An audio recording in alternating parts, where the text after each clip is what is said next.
गोटे त्रिभुजर तीन कोण गोटे त्रिभुजर तीन कोण अन्य एक त्रिभुजर तीन कोण सह काना सर्वसमय त्रिभुज दुटी सदृश होती।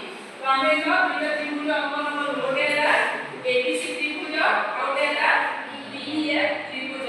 तो ए दुटी त्रिभुज रे तत्व अनुसार काना सब समान जे अनुरूप कोण सब सर्वसम दे जायछि। तो ए र अनुरूप कोण हैला बी बी र अनुरूप कोण ई और सी र अनुरूप कोण एफ। तो ए कोण आ केउ कोण सहित सर्वसम डी कोण सहित बी कोण केउ कोण सहित सर्वसम ई कोण और ई कोण केउ कोण सहित सर्वसम बी आ सी सी कोण केउ कोण सहित सर्वसम एफ सहित सर्वसम। ताले हम 10 रे का लेखा त्रिभुज एबीसी और त्रिभुज डीएफ मध्यरे ए कोण सर्वसम डी कोण बी कोण सर्वसम सी कोण और ई कोण सर्वसम एफ कोण। तो एठी हमें कोण प्रमाण करिबा ना त्रिभुज एबीसी सदृश त्रिभुज केटा डीएफ। तो इना हमें अंकन करबा अंकन काना अंकन हला जे एबी बाहु उपरे x एपरि एक बिंदु नेबा जेपरि कि ax इक्वल टू कोन हबो b हबो और x बिंदुटा a hyphen x hyphen b माने a और b रा गोटे मध्यवर्ती बिंदु हेतिबो। बुझिले कि x रा a और b रा गोटे मध्यवर्ती बिंदु हेतिबा जेहेतु ab बाहु ग्रेटर देन d ab बाहु रा दैर्घ्य काना अछि बेसी अछि और d बाहु रा दैर्घ्य कम अछि। सेति पय आमे ab ऊपर गोटे बिंदु लेलु केउ बिंदु लेलु x बिंदु लेलु और जहार दैर्घ्य ax रा दैर्घ्य का सहित समान हला d सहित समान होला। तापरे नेक्स्ट कोन करला ना x बिंदु आमे गोटे रेखाखंड अंकन करू bc सहित समांतर करी अर्थात xy समांतर bc होला xy समांतर bc।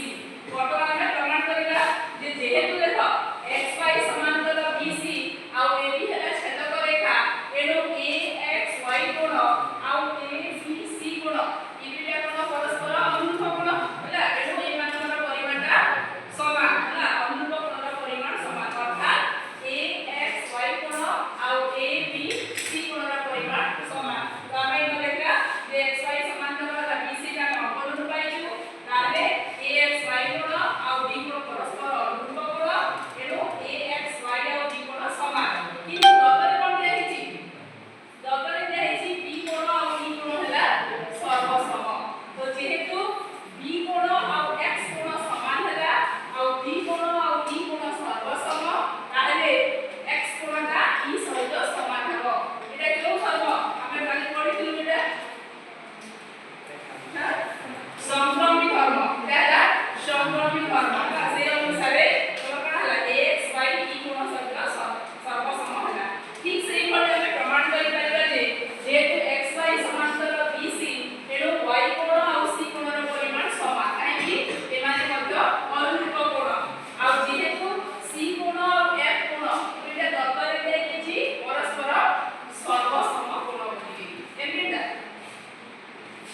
c कोण और f कोण होला। एटा देखो तमे y कोण c सहित समान और c कोण f सहित समान ताले y कोण का सहित समान हबो f सहित समान हबो। एटा इक्वेशन 2 रे आमे देखियो ताले y कोणटा f सहित समान।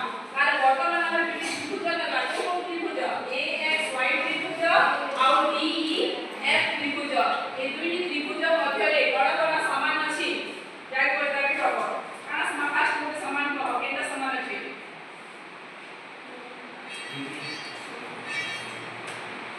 axb त्रिभुज मध्य करा axy त्रिभुज और def त्रिभुज मध्यरे d कोण और a कोण समान हला दत्तरे देछि a कोण सहित d कोण सर्वसम। Very good. तापरे आउ किनु बाहु समान अछि देखो हम एटा अंकन करि दिलु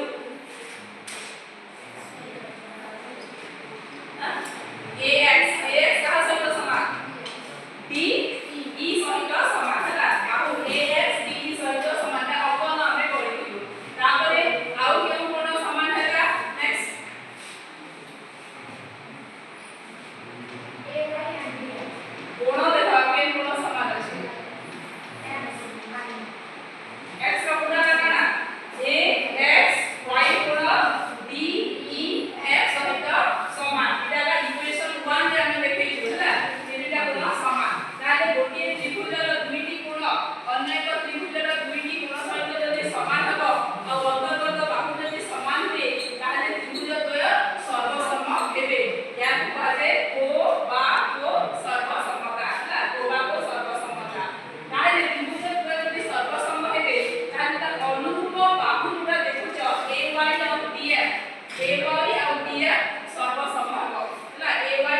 ताले कोण हबो ना इक्वेशन 4 और 5 टू इथे लिखि पाइबा 4 और 5 टू काय लिखलो ना AB by DE equal to AC by BF equal to BC by